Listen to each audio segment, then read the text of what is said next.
So this is day 3 of amino acid metabolism. This is also our last day of amino acid metabolism. And this is going to seem a little bit like a smorgasbord of information, potpourri mixture of stuff, and it is, because we're covering some of the loose ends associated with amino acids. We're going to start with our last bit of degradation, go on to synthesis, and then we're going to start talking about, well, what are some of the other products that we can make from amino acids. So if you remember last time, what we were talking about is we were focused on our glucogenic amino acids. And so that was the king's ransom of them.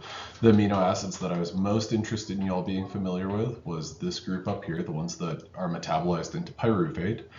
And I said, we're going to basically save our discussion of our ketogenic amino acids until next week. And so here is a list of a total of 9 ketogenic amino acids. When you look at this list, though, I want you to go ahead and look at this and say, all right, well, these 4 amino acids and these 5 amino acids, they're going to acetyl-CoA, A-CoA, and acetoacetate, respectively. And there, it's kind of scribbled. But when it comes to these 2 amino acids, what I also want you to recognize is that there are some redundancies, specifically leucine and lysine. Leucine and lysine. Those 2 amino acids can be metabolized into acetyl-CoA, or they can be metabolized into acetoacetate. Now, before we proceed with that, I'd also like to bring back our glucogenic amino acids. And you know what? I'm going to go ahead and compare these lists. So when I see isoleucine as an amino acid that can be metabolized into, I'm going to label it A-CoA right here. What I also want to do is recognize that isoleucine is right here. It is also a glucogenic amino acid. So isoleucine is a ketogenic and a glucogenic amino acid. Next up, leucine and lysine. Well, those 2 amino acids are unique because these are exclusively ketogenic. I'm going to go ahead and draw boom, boom. Now, you can kind of take away from that, well, since those are the only 2 that are exclusively ketogenic, then I'm probably going to see threonine somewhere else. And if you remember, threonine was one of our amino acids that can be metabolized down into pyruvate. So I'm going to go ahead and omit that. Phenylalanine. Well, phenylalanine is also not uniquely ketogenic, and phenylalanine is right here. Tryptophan. Tryptophan can be metabolized also into pyruvate, and then tyrosine. Tyrosine is right over here. Okay, so there's some redundancies, and leucine and lysine are 2 amino acids that are uniquely ketogenic.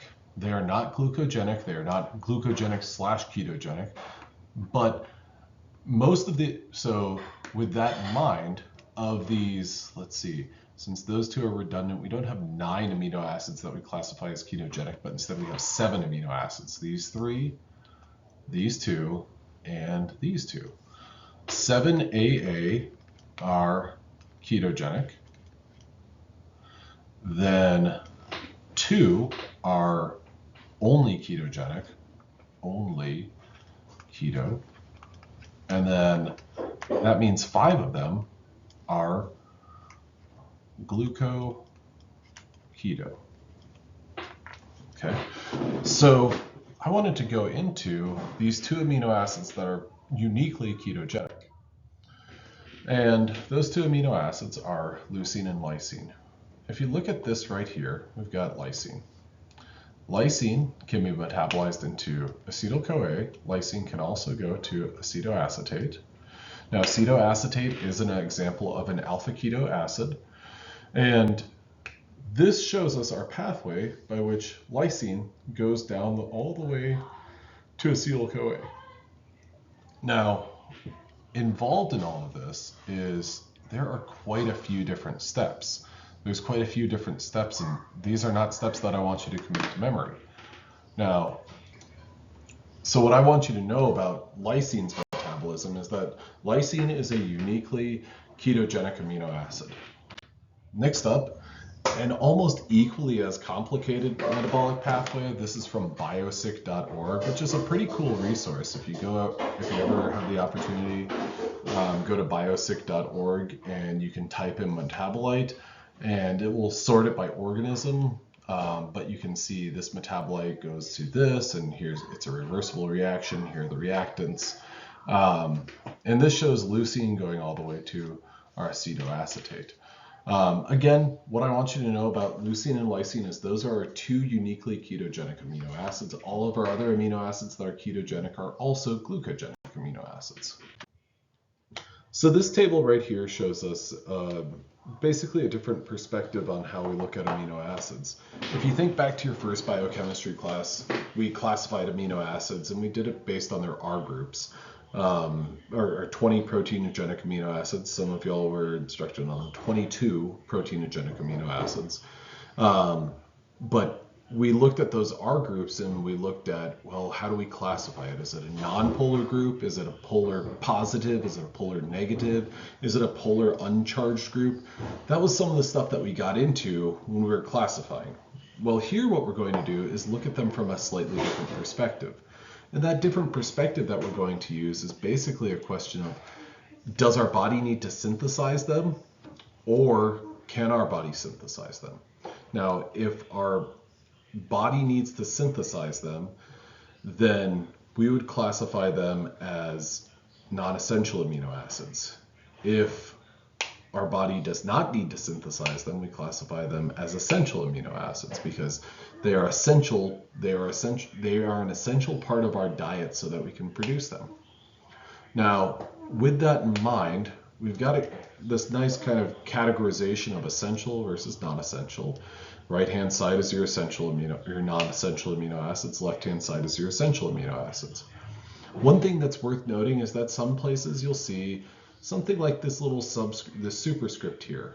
This superscript reads, although mammals synthesize arginine, they cleave most of it to form urea. Totally. Absolutely true. Well, what this is basically saying is that although it is classified as an essential amino acid, it's almost a little bit non-essential. So there's a little bit of a gray area there. And some amino acids would be classified as conditionally essential. For instance, cysteine is conditionally essential, as is tyrosine, which is one of the reasons that they're marked in this fashion. Now, the amino acids that we're going to focus on are just our non-essential amino acids because we're going to be talking about enzymes that human cells have that are involved in the synthesis. Now, with that in mind, I wanted to start with the synthesis of two amino acids. So we're kind of two birds, one stone sort of situation. That amino acid that I wanted to talk about first is glutamate. Now, glutamate is an amino acid that we've already kind of talked about in the context of the urea cycle when we were introducing the urea cycle. And we use kind of a general amino acid that transfers an amine onto alpha-ketoglutarate to make glutamate. So any amino acid can transfer an amine onto alpha-ketoglutarate, releasing an alpha-keto acid, but making glutamate. Okay, great.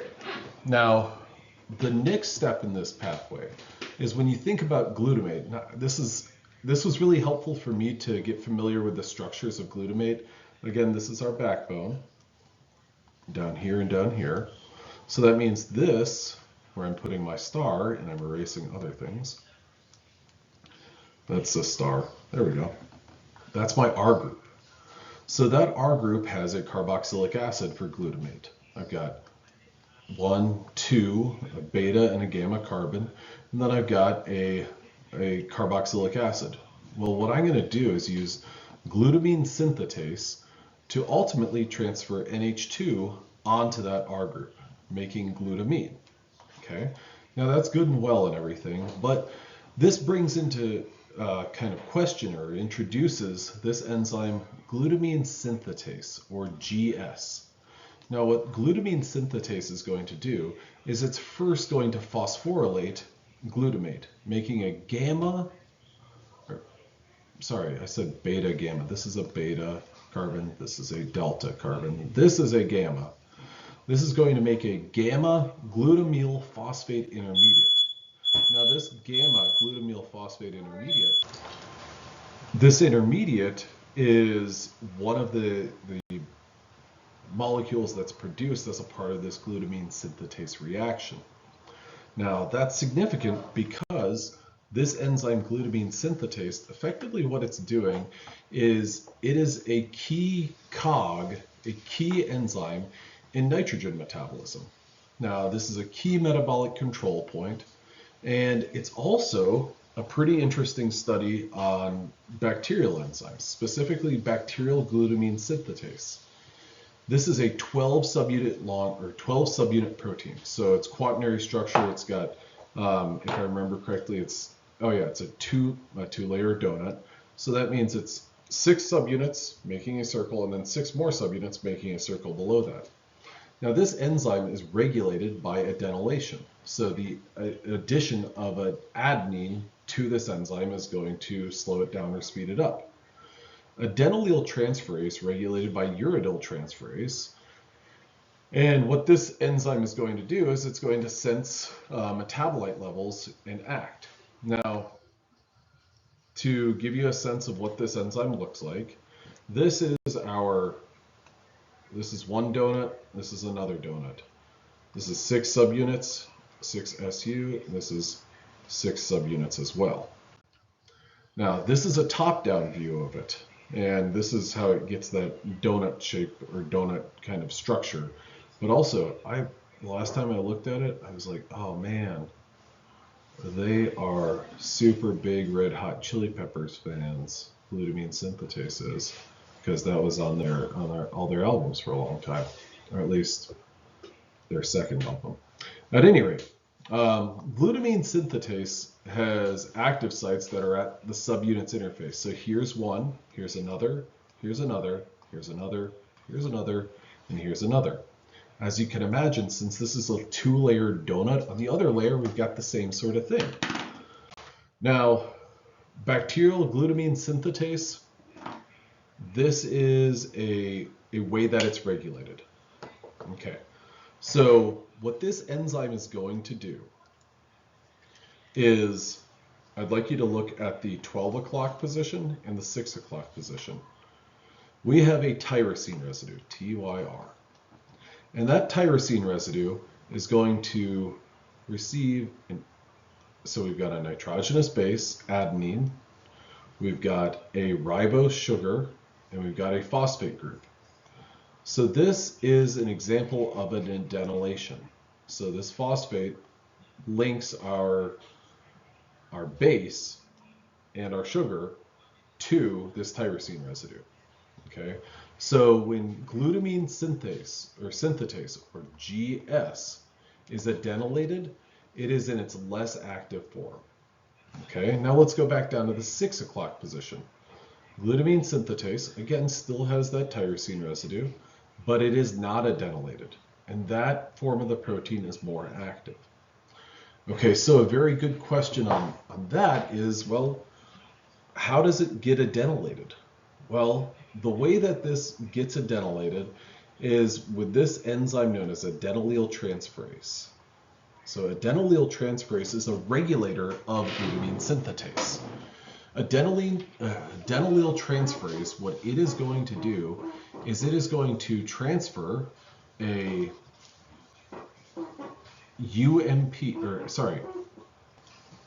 it's going to take an ATP molecule and it's going to hydrolyze the bond between the alpha and the beta phosphates. We're going to release this inorganic pyrophosphate.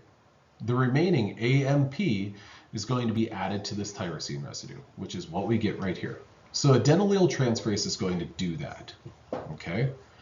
Now, what adenylyl transferase can also do is it can remove this AMP right here from this tyrosine residue, getting us back to this glutamine synthetase. Okay, so adenylyl transferase is capable of adding it and removing it. Now, when you can look at this as when ATP concentrations are high, well, then it's going to adenylate glutamine synthetase. Now, the opposite, what's happening?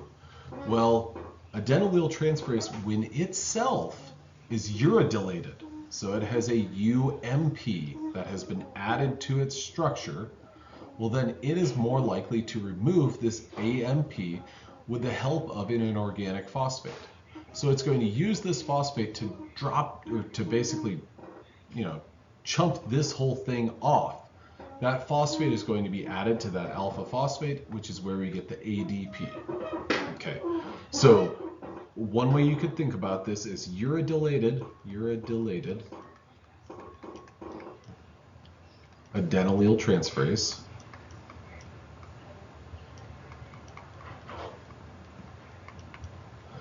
that is going to activate GS. So when adenylyl transferase is uridylated, then you're going to see the active form of glutamine synthetase. Okay, now next up, this is like the next layer of the regulation. Well, there's an enzyme that is responsible for uridylating the adenylyl transferase, so adding UMP onto adenylyl transferase. That enzyme is known as uridylyl transferase. It is going to be activated by alpha-ketoglutarate and ATP. Okay, so it will be activated, and that is going to lead to this form, this adenylyl transferase. Okay, now does that make sense? Well, sheesh, alpha-ketoglutarate and ATP. Well, if ATP concentrations are driving the production of adenylyl transferase, well, then we are getting our active form of glutamine synthetase, alpha-ketoglutarate. Why alpha-ketoglutarate? Well, where did we see alpha-ketoglutarate? This combined with any amino acid, that transamination reaction is going to produce glutamate. Okay, so these are the two activators of uridylyl transferase, which activates adenylyl transferase by uridylating it, which then is going to remove AMP, so it's deadenylating glutamine synthetase. Okay, so there's multiple layers to that. Now, that's just, there's just multiple layers and angles to this regulation, which is not unheard of for most different enzymes. Now, glutamine synthetase, as I said, it's bacterial glutamine synthetase has 12 subunits. It's that 2-layer donut. Animal glutamine synthetase, however, has 8 subunits and is not regulated by adenylation. So this is an important distinction because effectively that means those two enzymes are pretty different from one another. That's almost like, bacteria are driving motorcycles and humans are driving cars. They're both modes of transportation, but if you were to say all 2-wheeled vehicles can no longer drive on the road, well, then that kind of puts motorcycles out of business. Does that impact cars? It doesn't. Now, this is significant because this gives a mechanism for developing an antibiotic. So tuberculosis is a rapidly developing resistance to conventional antibiotics. So it's difficult to treat, and that's going to lead to more people dying of it. Now, tuberculosis requires glutamine synthetase for pathogenicity. So if we were able to develop a drug that could uniquely knock out tuberculosis or bacterial tuberculosis, not bacterial tuberculosis, bacterial glutamine synthetase, that's not going to impact humans. And so what people are targeting is they're trying to make transition state analogs that basically resemble that gamma phosphate or phosphorylated intermediate. Now, there's so this glutamine synthetase is 100 times more sensitive to certain gamma glutamyl phosphate analogs than human glutamine synthetase. So these enzymes are considerably different, and so that's great. You can knock out that bacterial glutamine synthetase and not do anything to the human. So people are still able to, or their enzymes are still capable of making glutamine from glutamate, whereas the bacteria cannot. And so if their primary source of glutamate or glutamine is endogenous, well, then they're toast. So this is currently in active or in clinical trials. There might even be some of these drugs on the shelves right now. Okay, so that was 2 amino acids, glutamine, glutamate, and those were both made from alpha-ketoglutarate. Here what we've got is oxaloacetate that we can use to make aspartate through a transamination reaction or an aminotransferase reaction. Aspartate can be used to make asparagine by transferring an amino group from glutamine, from the R group, and leaving behind glutamate. Lo and behold, that R group, amino, where does it come from? Well, it comes from aspartate. Or sorry, it comes from the R group. This right here originated on the R group of glutamine. So that's what we've got as this little trade-off here. Pyruvate, a simple aminotransferase reaction where we're producing alanine. So here we have 3 different molecules, pyruvate, oxaloacetate, and alpha-ketoglutarate, and from those 3 simple alpha-keto acids, we make a total of 5 different amino acids. Now, when we look at pyruvate, we can also, from pyruvate, make serine and alanine. From serine, we can make glycine. This is going to require serine dehydratase and the serine hydroxymethyltransferase reaction. From alanine to pyruvate to alanine, that's a transamination reaction. And there we go. Now, this serine going to glycine requires THF, or tetrahydrofolate. Now, folates are 1-carbon carriers. 1-carbon reactions are a very specialized branch of metabolism. Folates play a key role in DNA synthesis, and there are some cancer drugs that block specific aspects of folate metabolism. Now, serine hydroxymethyltransferase, that enzyme complex, plays a big role in folate metabolism. So this and this are key to making glycine from serine, hence serine hydroxymethyltransferase. But these folates go on to do lots of other things. Now I bring this up because humans cannot make folates. This is a deficiency that causes neural tube defects. For example, spina bifida and anencephaly. The spinal column does not close off properly, can lead to paralysis. Anencephaly, the brain does not develop completely, leading cause of infant death due to congenital abnormalities. Now, neural tube development happens very early, often before women know that they're pregnant, which is why if you go and purchase a prenatal vitamin that has folates, prenatal vitamins, that's one of the biggest things. And so, yeah, anyone of childbearing age, they would probably be recommended by their physicians to take a prenatal vitamin. Now, many bacteria make their own folates through and as a result of this, they need them. And provided that they don't start, provided that bacteria don't start going to pharmacies and getting, folate supplemented vitamins, we should be in good shape here.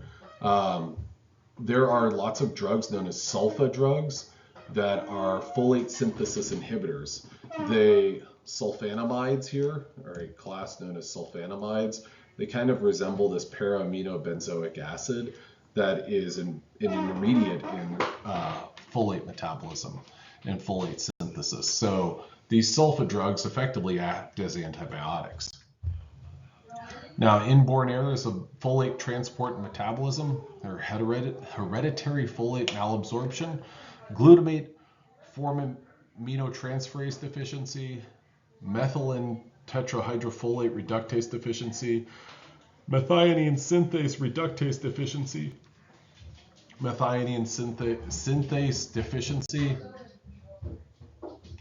Other amino acids that I want you to be familiar with, what they are coming from, well, arginine and proline. Arginine, that's our R group, or our R group. Proline, these are both synthesized from glutamate. And since they're both synthesized from glutamate, they're effectively both synthesized from alpha-ketoglutarate. Now, they're going to undergo a couple of different reactions. We've got an oxidation reduction reaction here, another one here, in order to make proline to close that ring, or to make that ring. Then we've got our old friend ornithine here, why did I draw over that? Ornithine.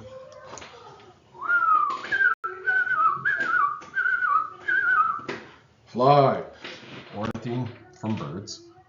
Okay, so those are the amino acids that I want you to be most familiar with their synthesis. What are they coming from? Now, where I want to go with this is kind of to dovetail from this. So dietary proteins are broken down into amino acids. Okay, amino acids in excess, they're going to go on to, we're going to make ammonium and alpha keto acids. That ammonium is going to go through the urea cycle, so we can get rid of it in the form of urea. Alpha keto acids can go through glycolysis, the citric acid cycle. We can squeeze some energy out of those. Amino acids can also be recycled so that they can be used for the synthesis of proteins. They bind to a tRNA and we make a protein.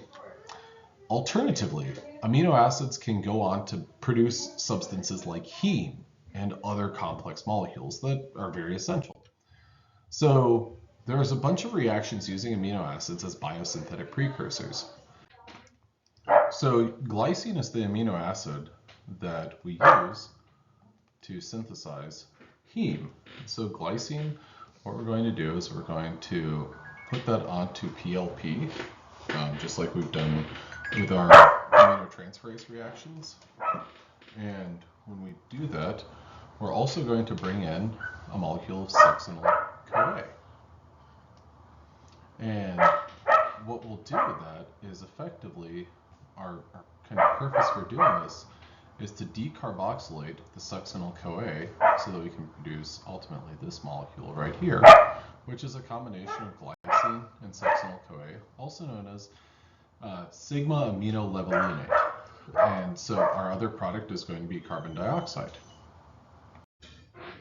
So when you think about PLP, one of the things that you should think about it as is its purpose, or its role, is to remove hydrogen from an alpha carbon. Now there's 3 enzymes that basically do this. That's what our transaminases are doing. Our serine dehydratase, which is involved in the conversion from serine to pyruvate, and alanine synthetase. Now alanine synthetase is what's taking glycine and succinyl-CoA and making them into one molecule, that ALA. This is all capital ALA though, because this is that amino levolinate. I always feel like my tongue is kind of falling as I'm saying that. At any rate, transaminases involve pyridoxamine phosphate intermediate, so alanine to pyruvate, phenylalanine to phenylketone in PKU, and ornithine to glutamate 5' semialdehyde. Now our serine dehydratase, there's no pyridoxamine phosphate intermediate. Likewise, there's no pyridoxamine phosphate intermediate in ALA synthetase.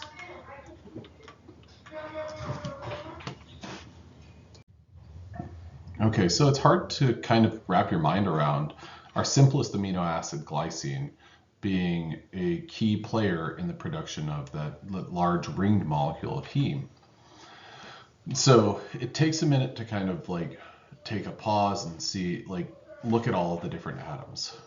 But what I'd like you to do is look at this molecule right here and this molecule right here and recognize that they're the same. We have carbon, 2, 3, 4, 5, and then this nitrogen. Carbon, 2, 3, 4, 5, and then our nitrogen. Now these 2 molecules are effectively flipped, and so that's one of the reasons that they kind of look different. But this is two molecules of this sigma aminolevulinate. What's going to happen between these molecules is that this one over here, a covalent bond is going to be formed between itself and the enzyme, which is depicted right here. Now, when that covalent linkage is established, then what we have is we have some electrons that go over to this partially positive carbon. This double bond right here pushes electrons up there, and we end up establishing this bond right here. Now, simultaneously, what we're going to have is we're going to have a mixture of these things happening. We're going to have the other molecule that is covalently bound to our other molecule of aminolevulinate. And so effectively, we're going to be making that bond right there. Now, this molecule right here is porphyrobilinogen, or PBG. So when you think about this and the pathway or the sequence of events that lead up to the formation of this, the way that I want you to think about it is glycine plus succinyl-CoA forms ALA, not to be mistaken with alanine, and then ALA, I'm going to put 2X, forms PBG.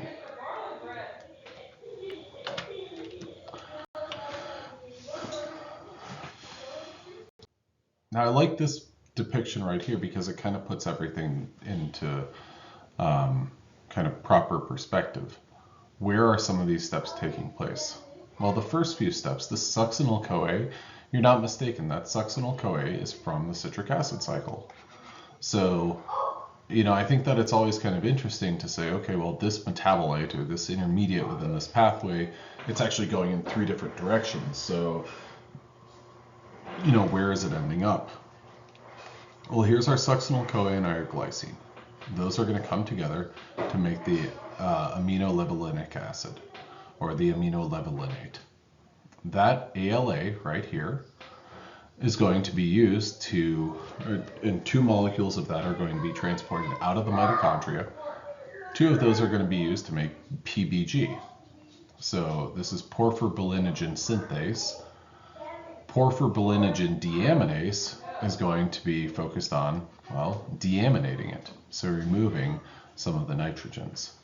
Now, what I want y'all to know about this is that porphyrobilinogen deaminase and uroporphyrobilinogen 3 synthase are going to be used to form uroporphyrogen, which subsequently is turned into coproporphyrinogen 3, which then goes on to form our protoporphyrinogen 9. This protoporphyrinogen 9 forms protoporphyrin 9, and then that leads to the formation of heme. So this protoporphyrin 9 is the ring structure that ultimately is going to take on our Fe2 plus iron ion. Now, what I would like to draw your attention to, and kind of the sequence of events that I want you to be familiar with, is I want you to know our inputs, what those go on to form, and then you can basically just look at this as kind of come up with a little acronym for yourself. PBG goes on to UPG3, which goes on to CPG3, which goes on to our PPG9, which goes on to PP9, which ultimately goes on to heme. So I think that's a helpful way to remember the sequence of events.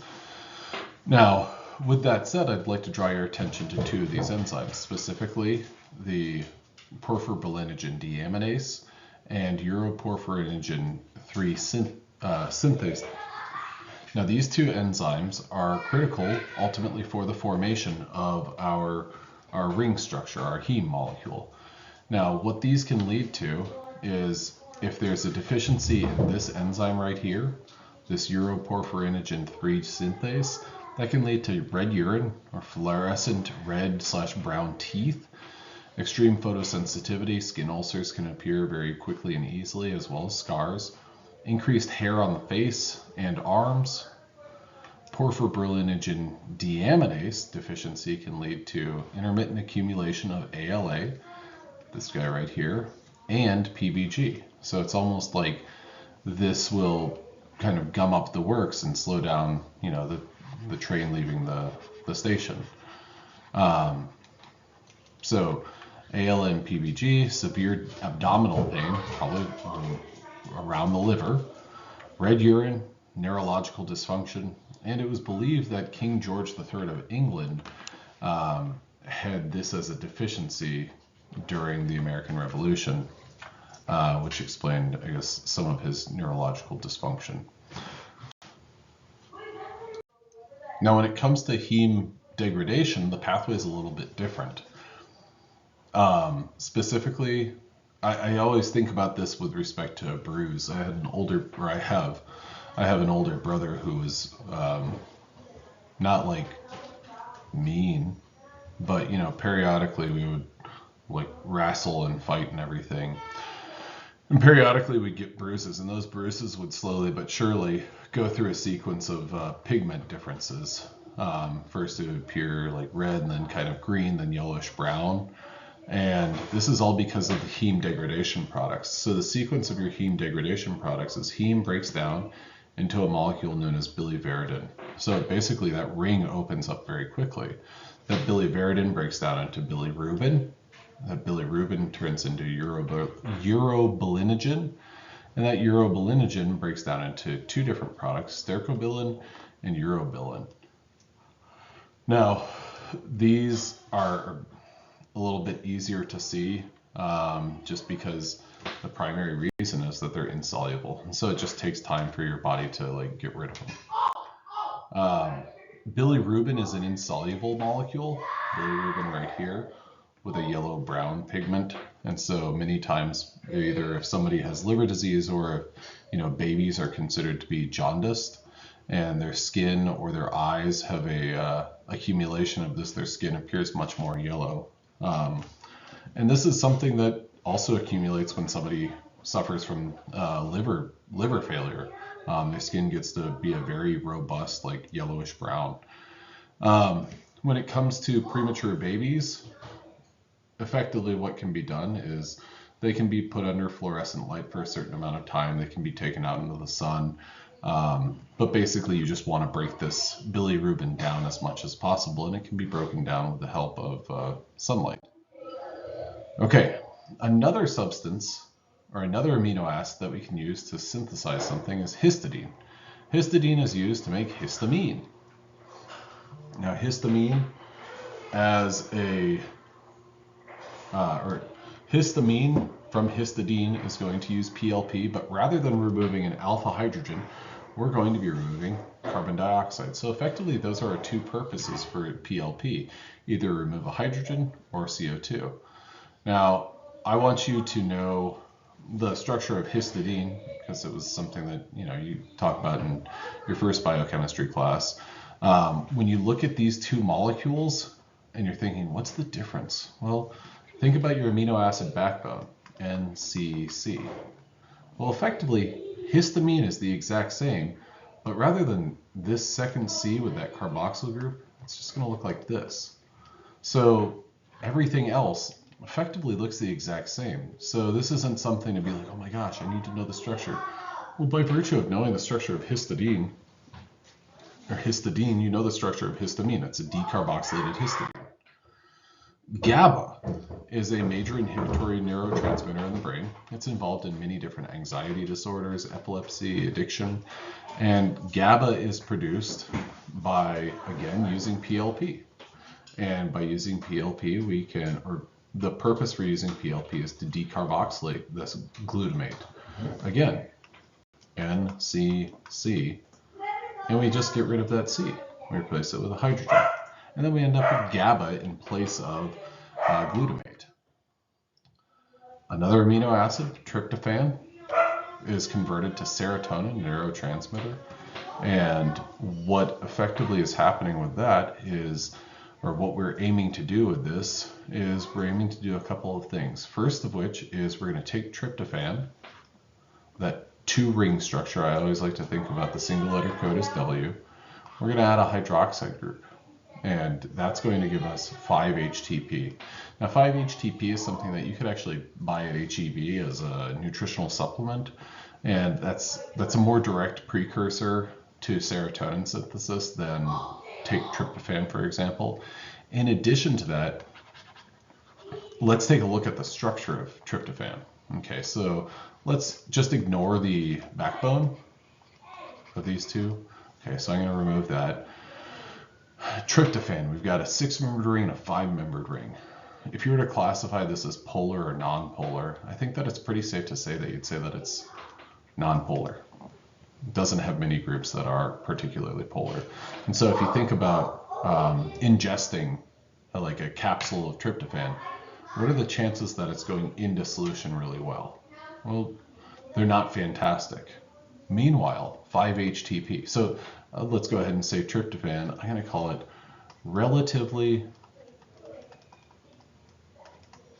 insoluble. Now, what we're going to do with that tryptophan is make 5-HTP. Well, that H is hydroxy. We're putting a hydroxy ring or a hydroxyl group on that 6-membered ring. So immediately by adding that hydroxyl group, we're making this part of the molecule considerably more polar. In addition to that, we're making it considerably more soluble. Now, the next step and the last step that we have here is to use PLP to, you guessed it, folks, remove carbon dioxide. We're going to decarboxylate it. Okay, so in the event that you're like, and I think that there are, oh, the little dog bit my hand. So tryptophan's involved in smooth muscle contraction in the gut. It's also involved in regulation of anger, aggression, body temperature, mood, sleep, vomiting, sexuality, and appetite. So this tryptophan or 5-HTP, I think, are sometimes administered by clinicians. Okay, next up, BH4, tetrahydrobiopterin. Well, BH4 is a precursor. You just saw it in the previous reaction where we were hydroxylating the tryptophan to make 5-HTP. It's also involved in metabolism, phenylalanine to tyrosine, tyrosine to L-DOPA. What I need you to know about this is that BH4 is tetrahydrobiopterin. So that's almost just like a kind of a, I don't want to say a gimme question, but the sort of question that's like, what is BH4? Tetrahydrobiopterin. With respect to what it's doing though, let's take a look at phenylalanine. Phenylalanine is going to react with O2 and we're going to make tyrosine. This is something where you think about phenylalanine and similarities between phenylalanine and tyrosine. Well, the only difference is a hydroxide group. Tyrosine has that hydroxide group, phenylalanine does not. And so, as you might imagine, well, that's all that we're adding. So we're using O2 to react along with tetrahydrobiopterin BH4, and we're going to make an intermediate that ultimately is going to be dehydrated, give us another form of this molecule. We're going to do an oxidation reduction reaction so that we can get back to this 5, 6, 7, 8 tetrahydrobiopterin. Now, BH4, like I said, was involved in the formation of 5-HTP, but BH4 is also involved in tyrosine being converted to L-DOPA. Now that L-DOPA, with the help of PLP, which what do we do with PLP? We basically do one of two reactions. We are either removing a hydrogen from an alpha carbon, or we're decarboxylating it. What are we doing here? Well, lo and behold, we're decarboxylating it. We're decarboxylating it from the backbone. And in the process, we're making dopamine. That dopamine can then undergo hydroxylase reaction, where we're adding a hydroxide group to make norepinephrine. Norepinephrine can be, or we can use that to methylate and make epinephrine. So BH4 helps with that reaction, which basically primes and leads to the production of epinephrine, dopamine, norepinephrine. The structure of tyrosine, L-DOPA. I think the sort of question that you should expect from me regarding this would be, this molecule gets decarboxylated. What's produced? And so, knowing this derivative sequence, I think will be very helpful. So what I mean by that is, if I were to show you a structure of this L-DOPA and say this gets decarboxylated, what's produced? I would expect you to say dopamine. So that would be a good place to start and think about. Nitric oxide. This is a stable free radical. It has a half-life of approximately 5 seconds. Now, this is a gas that rapidly diffuses across membranes, and it's involved in local signaling. It's involved in the nervous system function. In white blood cells, nitric oxide free radicals plus superoxide yield a hydroxyl radical, which leads to killing pathogens. The sustained release of this can lead to endotoxic shock and excessive damage after strokes. So, in addition to that, nitric oxide is a vasodilator. It relaxes blood vessels. This is one reason that lots of people have it in their pre-workout, or they take it to get when they're lifting weights and whatnot. So it relaxes blood vessels. It releases chest pain. So it is sometimes administered whenever someone's having, or nitroglycerin can be administered when someone's having signs of a heart attack, because that will lead to the production of NO, which relieves that chest pain. Now, as I am not a physician, I don't know exactly the sequence of, why you would administer nitroglycerin versus something else, or what the anticipated effects of nitroglycerin are. Like, should this relieve it and then it goes away indefinitely, or, what are the signs that this is a condition that's worsening? Okay, now with respect to nitric oxide, what we are looking for, and one of the ways that people think about nitric oxide is lots of people take arginine supplements, because that's going to lead to the production of hydroxyarginine. Hydroxyarginine will be metabolized into citrulline, and it will produce nitric oxide. So it's that vasodilator. So the idea is that if someone's going to work out or something like that, they're going to take a bunch of arginine, and then that's going to get their blood flowing because of that nitric oxide that they're metabolizing. Now, what this is also is this nitric oxide synthase path is a shortcut across the urea cycle. So if you take arginine, well, arginine, lots of it is utilized in the urea cycle, but this nitric oxide synthase can go from arginine straight across to that hydroxyarginine, and that leads to the citrulline as well as NO. Now, we used to think that free radicals were unavoidable and dangerous waste products from oxidative metabolism, but free radicals actually play many key roles in biological systems. So where does biologically active available nitrogen come from? And when you think about that biologically active nitrogen, I want you to think about NH3. You may get it from eating steak. Now, an unfortunate cow got it by eating plants. It's unfortunate because you ate the cow. Plants cannot directly get N2 or metabolize N2. So N2 is the nitrogen that's in the atmosphere. There's a process known as nitrogen fixation. Now, nitrogen fixation globally is done through a couple of different mechanisms. One, 10% is accounted for by lightning. So whenever lightning strikes, it converts N2 into NH3. So when lightning strikes the ground, it's actually kind of good because when lightning strikes, then you have an NH3 rich environment. There's the Haber-Bosch process, which led to the Nobel Prize in the late 1800s. Haber and Bosch were the recipients of that Nobel Prize. Globally, about 50% of nitrogen is fixed through the Haber-Bosch process. And then last, but certainly not least, in fact, second place would be biological nitrogen fixation. So the Haber-Bosch process takes N2 in the environment, H2, and produces NH3.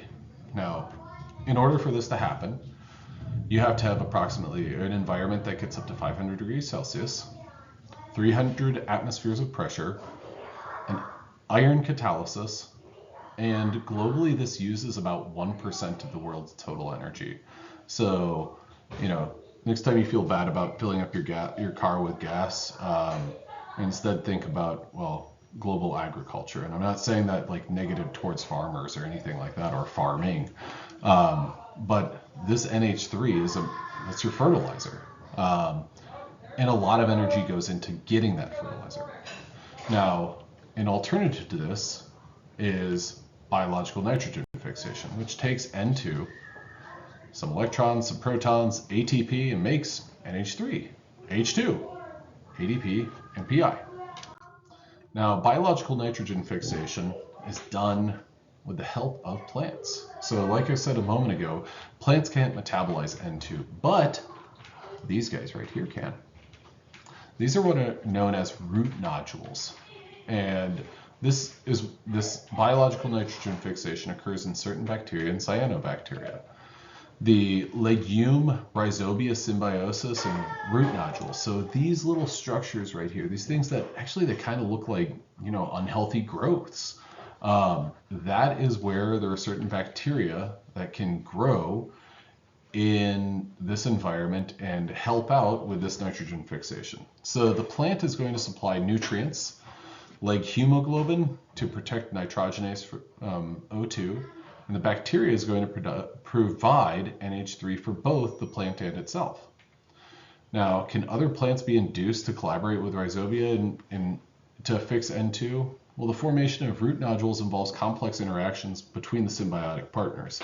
So it's not really as trivial as, here's the gene that, is involved, here's the nitrogenase gene, or here's the gene, we're just going to make a transgenic plant. Instead, this would be, I personally always kind of have thought about it like, if I was given let's say, I got a prosthetic tail put onto my body. Now, like, most of my person is not going to know what to do with that tail. And so, provided that it got enough, provided that it got the nutrients it needed, it wouldn't necessarily die. It wouldn't, what's the word that I'm thinking of?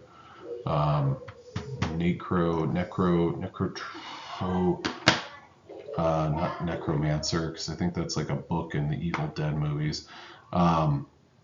It wouldn't become necrotic. It wouldn't die. It wouldn't be dead tissue on my person. But my body doesn't know what to do with that. So with that, however, we have a nitrogenase protein complex, which consists of nitrogenase reductase and dinitrogenase. Now, nitrogenase reductase is going to use 4 iron sulfur clusters. When you think about iron sulfur clusters, we talked about those before. Iron sulfur clusters, we talked about those in the electron transport chain. These are great carriers of electrons. Now, ATP is our activated electron donor, and this has a structure that's commonly referred to as the iron butterfly because it has iron and kind of has like a wing type of structure. Now, our dinitrogenase is commonly known as nitrogenase or our molybdenum iron protein. This has a cluster of molybdenum, iron, and sulfur, and this is what's responsible for converting the N2 to NH3. Now, that glutamine assimilation, so this glutamine that's produced in the bacteria, that's produced in the environment, whether that's in the ground or wherever, that NH3, that free NH3, or that free NH3 that's added to as a fertilizer, it's going to react with glutamate, ATP, to make glutamine, ADP, and inorganic phosphate. Now this is going to have a low Km for ammonia, and it's going to work with low concentrations. So that low Km, arguably that's a good thing. Yay! This is an irreversible enzyme, glutamate synthetase, commonly known as GOGAT. It's going to take alpha-ketoglutarate, glutamine, NADPH, and it's going to produce 2 glutamate molecules, as well as NADP. The overall reaction of glutamate synthase and glutamine synthetase is NH3 reacts with alpha-ketoglutarate, ATP, and NADPH, producing glutamate, ADP, and inorganic phosphate, as well as NADP+.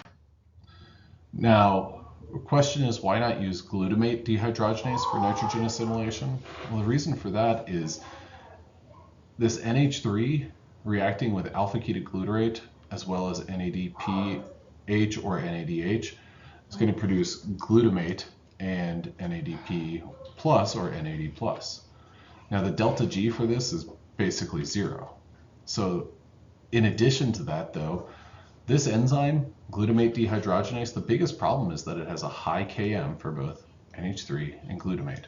So think back to what a Km is. The higher the Km, that means the more of it you need to provide to get your enzyme to go at half of its maximum velocity. So a high Km is really not desirable. In fact, it kind of stinks because that means you just have a lot that has to be provided in order to get a reaction to take place. So this is not particularly good for capturing any sort of NH3 from the environment. You really would prefer to have a low Km and have it be irreversible. Now this is the sort of thing that there are people who are actively doing research on this sort of enzyme, and they're making mutations. They're making mutants of glutamate dehydrogenase, and they're saying, okay, well, what if we adjusted these residues? Is there a way that we could get this, modify this enzyme so that it has a very low Km for NH3 and glutamate? If so, then maybe we have a better option by which we can integrate that NH3 and assimilate it. Now, this ultimately is ideal for cleaving excess glutamate and sending NH3 to the urea cycle. So that is kind of the summary of lots of this content. Next class, we're going to be talking about amino acid metabolism, not amino acid, nucleotide metabolism. Until then, I hope this is helpful and I hope you have a good one.